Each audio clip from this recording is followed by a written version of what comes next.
પાટીદાર સમાજના આગેવાનો બધા લોકોને જાણ કરી છે, પણ જે અત્યાર સુધીમાં કોઈ આવ્યા નથી. અમે 12 થી 15 કલાક ઉપર સમય વીતવા આવ્યો છે. અત્યારે કાલ બપોરે અમે 12 થી 1 વાગ્યા આસપાસ અમે ડેડ બોડી લઈને અમિતભાઈની પહોંચેલા હતા. આજે હમણાં 12 થી 1 વાગ્યાના 2 થી 3 કલાકની વાર છે.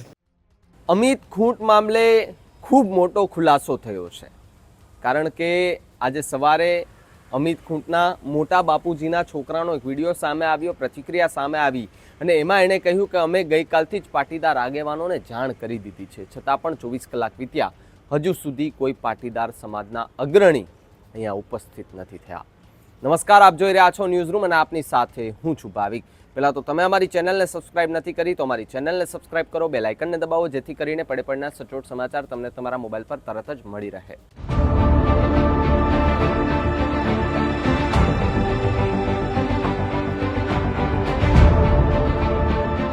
પાટીદાર સમાજ ખૂબ મોટો સમાજ છે. લગભગ આપણે જોયું છે એક અઠવાડિયા પહેલાં જ કે પાટીદાર સમાજના યુવકો ગોંડલ ખાતે ગયા હતા. અલ્પેશ કથિરિયા, જિગીસા પટેલ આ બધા જ ગયા હતા અને ઘણી વખત આહવાન કર્યું હતું કે પાટીદાર સમાજના યુવકો યુવતીઓને જ્યાં પણ જરૂર પડે ત્યાં અમે મદદ કરીશું. પણ અહીંયા જે અમિત ખૂંટ નામનો જે વ્યક્તિ છે એ પણ પાટીદાર સમાજમાંથી આવે છે. અમિત ખૂંટે આત્મહત્યા કરી લીધી. તેની પાછળ જે રાજકારણ સર્જાયું છે, ગોંડલ અને રીબડા બંનેની એન્ટ્રી થઈ ગઈ છે, છતાં પણ આરોપ એવા લાગ્યા છે પાટીદાર સમાજના જ એક વ્યક્તિએ અને અમિત ખૂંટના સગાએ એવા આરોપ લગાડ્યા છે કે ગઈકાલે આ ઘટના બની ત્યારથી જ પાટીદાર આગેવાનોને અમે જાણ કરી દીધી છે, હજુ સુધી અહીંયા કોઈ હાજર નથી થયું. સૌથી મોટો સવાલ એ કે જે સમાજ માટે જે લોકો વાત કરતા હોય છે, સમાજની એકતા માટે વાત કરતા હોય છે, સમાજની સમૃદ્ધિ માટે જે લોકો વાત કરતા હોય છે, જ્યારે સમાજને જરૂર પડે છે ત્યારે ન દેખાય તો એ વાતો કરવાનો શું મતલબ અહીંયાથી સાબિત, કારણ કે આરોપો લાગ્યા છે એ માટે હું સાબિત કહી શકું છું. પણ જે આખી ઘટના બની અમિત ખૂંટ કે જેની આત્મહત્યા, લાશ મળવી, આત્મહત્યાનો કેસ બનવો, પોસ્ટમોર્ટમ થવું, ફોરેન્સિક પોસ્ટમોર્ટમ માટે રાજકોટ સિવિલમાં ડેડ બોડી લઈ જવી, પરિવારજનોનું એવું કહેવું કે ભાઈ અમે ડેડ બોડી નથી સ્વીકારવામાં, કારણ કે જે આરોપીઓના નામ સુસાઇડ નોટમાં લખવામાં આવ્યા છે એમાં જે નામ લખવામાં આવ્યું છે એની ઉપર કડકમાં કડક કાર્યવાહી ન થાય ત્યાં સુધી અમે અમિતની ડેડ બોડી નથી સ્વીકારવાના. સૌથી મોટો સવાલ એ પણ એ પ્રતિક્રિયા પણ સાંભળો કે જેની અંદર પાટીદાર આગેવાનના જે લોકોએ આવી વાત કરી હતી કે ભાઈ અમે સમાજ સાથે રહેવાના છે, એ લોકોને સીધો જ સવાલ અમિત ખૂંટના એક સગાએ કર્યો છે. મૃતક છે જે અમિત દામજીભાઈ ખૂંટ એ મારા સગા મોટા બાપુના દીકરા થઈ છે અને એમનો નાનો ભાઈ થયો, એના કાકાનો દીકરો થાવ છું. અમારો માંગ એક જ છે કે જે એમને સુસાઇડ નોટમાં જેને લખેલું છે એ બધા ઉપર કાર્યવાહી થાય, એ લોકોની ધરપકડ થાય. બધા મીડિયા સમક્ષ આપણે બધું રજૂ કરેલું છે, બધા લોકોને જગજાત છે, ગુજરાતની જનતા જાણે છે કોના કોના નામ છે ને કાલનું સવારથી જ બધા મીડિયામાં પ્રસરી રહ્યું છે આ બધું, એટલે બધું જાણે જ છે લોકો. પાટીદાર સમાજના આગેવાનો બધા લોકોને જાણ કરી છે, પણ જે અત્યાર સુધીમાં કોઈ આવ્યા નથી. અમે 12 થી 15 કલાક ઉપર સમય વીતવા આવ્યો છે. અત્યારે કાલ બપોરે અમે 12 થી 1 વાગ્યા આસપાસ અમે ડેડ બોડી લઈને અમિતભાઈની પહોંચેલા હતા. આજે હમણાં 12 થી 1 વાગ્યાના 2 થી 3 કલાકની વાર છે. હેન્ડરાઇટિંગના પુરાવા આપેલ છે, આપણે પોલીસ સમક્ષ રજૂ કરે છે, પણ જે સુસાઇડ નોટમાં હેન્ડરાઇટિંગ આપેલ છે એ હેન્ડરાઇટિંગમાં અને અમે જે હેન્ડરાઇટિંગ આપેલું છે એ પોલીસમાં અસંસ્તુ છે. એટલે હજી બીજું હેન્ડરાઇટિંગ અમે જ્યાં નોકરી કરતા અમિતભાઈ એ જગ્યાએથી અમે હેન્ડરાઇટિંગ મંગાવેલું છે અને એ પોલીસ સમક્ષ રજૂ કરવાની તૈયારી છે અમારી.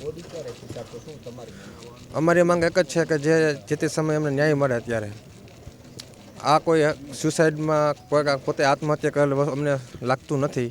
આ જે તે સમયે બનાવ બની ગયો છે અને આખું અલગ રાજકારણ હોય એવું અમને દેખાઈ રહ્યું છે અમારા પરિવારને.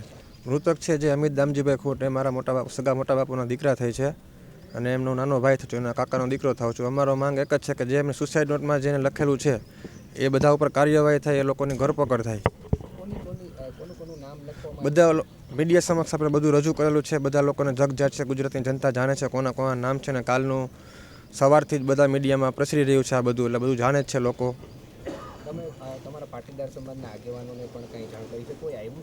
પાટીદાર સમાજના આગેવાનો બધા લોકોને જાણ કરી છે, પણ જે અત્યાર સુધીમાં કોઈ આવ્યા નથી. અમે 12 થી 15 કલાક ઉપર સમય વીતવા આવ્યો છે. અત્યારે કાલ બપોરે અમે 12 થી 1 વાગ્યા આસપાસ અમે ડેડ બોડી લઈને અમિતભાઈની પહોંચેલા હતા. આજે હમણાં 12 થી 1 વાગ્યાના 2 થી 3 કલાકની વાર છે. પુરાવા આપ્યા છે, પોલીસ શું કહી રહી છે? હેન્ડ રાઇટિંગના પુરાવા આપેલ છે, આપણે પોલીસ સમક્ષ રજૂ કરે છે, પણ જે સુસાઇડ નોટમાં હેન્ડ રાઇટિંગ આપેલ છે એ હેન્ડ રાઇટિંગમાં અને અમે જે હેન્ડ રાઇટિંગ આપેલું છે એ પોલીસ એમાં અસંતુષ્ટ છે. એટલે હજી બીજું હેન્ડ રાઇટિંગ અમે જ્યાં નોકરી કરતા અમિતભાઈ એ જગ્યાએથી અમે હેન્ડ રાઇટિંગ મંગાવેલું છે અને એ પોલીસ સમક્ષ રજૂ કરવાની તૈયારી છે અમારી. મોદી ક્યારે સ્વીકારશો? શું તમારી અમારી માંગ એક જ છે કે જે તે સમયે અમને ન્યાય મળે અત્યારે. આ કોઈ સુસાઇડમાં કોઈ પોતે આત્મહત્યા કરેલ અમને લાગતું નથી. આ જે તે સમયે બનાવ બની ગયો છે અને આખું અલગ રાજકારણ હોય એવું અમને દેખાઈ રહ્યું છે અમારા પરિવારને. તો તમે જેને સાંભળ્યા એ અમિત ખૂંટના સગા છે. અમિત ખૂંટ કે જેમણે ગઈકાલે આત્મહત્યા કરી અને 2-3 દિવસ પહેલાં એમના પર દુષ્કર્મનો આરોપ લાગ્યો હતો. રાજકોટની એક 17 વર્ષની મોડેલ પર દુષ્કર્મનો આરોપ લાગ્યો હતો. આરોપમાં એવું પણ લગાડ્યું હતું કે અમિતે મને જ્યુસ પીવડાવ્યું, જ્યુસ પીધા બાદ હું બેભાન થઈ ગઈ હતી. ત્યારબાદ રાજકોટના અલગ અલગ વિસ્તારમાં કારની અંદર મને ફેરવી, ગોંડલ ચોકડીએ કાર ઊભી રાખી, ત્યાં પાછળની સીટ ઉપર મારી સાથે બળજબરીપૂર્વક અમિત ખૂંટે મારી સાથે ખૂબ ખરાબ કૃત્ય કર્યું છે અને ત્યારબાદ મને વિરાણી ચોકમાં ઉતારીને જતો રહ્યો હતો. ત્યાંથી મેં મારી ફ્રેન્ડને ફોન કર્યો. આ બધી જ ઘટના જોઈ. ત્યારબાદ પોલીસમાં પણ ફરિયાદ નોંધી. એફઆઈઆરની અંદર પણ તમામ જે ઘટના બની એની વિગતો પણ લખવામાં આવી હતી. ત્યારથી જ અમિત ખૂંટ છે તે ફરાર હતો. પણ સૌથી મોટા આરોપો એ લાગ્યા હતા કે અમિત ખૂંટ છે તે જયરાજસિંહનો માણસ છે, કારણ કે એમના ફોટા જયરાજસિંહ જાડેજા, પૂર્વ ધારાસભ્ય ગોંડલ અને ગણેશસિંહ જાડેજા એ ગોંડલ, આ બંને સાથે ફોટા જોવા મળતા હતા. એટલા માટે થઈને આ જે વિરોધીઓ છે એ વિરોધ એવી રીતે કરતા હતા કે જે આરોપી છે એટલે કે અમિત ખૂંટ છે તે જયરાજસિંહ જાડેજાના શરણે જતો રહ્યો છે જેથી કરીને ત્યાં બચી શકાય. પણ તો જે રીતે સુસાઇડ નોટ સામે આવી અને એમાં અનિરુદ્ધસિંહ જાડેજા અને રાજદીપસિંહ જાડેજા આ બંનેનું નામ આવ્યું છે. સાથે સાથે રીબડાના જ એક વ્યક્તિએ એવા આરોપ લગાવ્યા હતા કે આ જે પણ કંઈ કાવતરું કરવામાં આવ્યું છે એ અનિરુદ્ધસિંહ દ્વારા કરવામાં આવ્યું છે, કારણ કે અનિરુદ્ધ છે તે ઘણા લાંબા સમયથી આ યુવકની પાછળ પડ્યો હતો અને એણે જ આખી ઘટનાને અંજામ આપ્યો છે. અને એવું પણ કહ્યું હતું એ રીબડાના વ્યક્તિએ કે ભાઈ 10 દિવસમાં કોઈ ફ્રેન્ડશિપ ન થઈ જાય, રિલેશનશિપમાં ન આવે ને ગાડીમાં બધું ન થઈ જાય, છોકરીઓ તાત્કાલિક એમને ન આવી જાય, આ બધી જ ઘટનાને લઈને તપાસ ચાલુ રહી છે.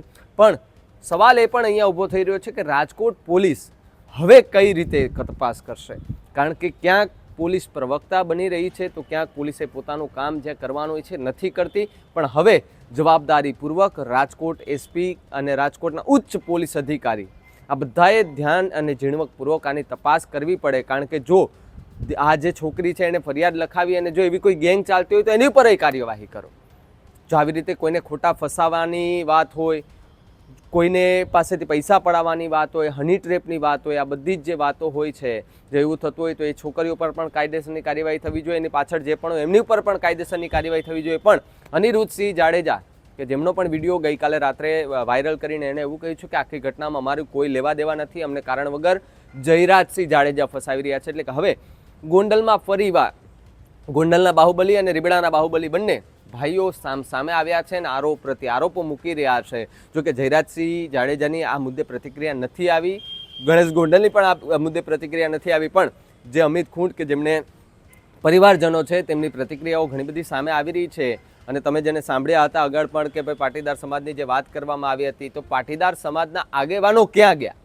સૌથી મોટો સવાલ જે લોકો સમાજની સાથે રહેવાની વાત કરતા હતા, જે લોકો સમાજ માટે કામ કરવાની વાત કરતા હતા, એવા આગેવાનો ક્યાં ગયા?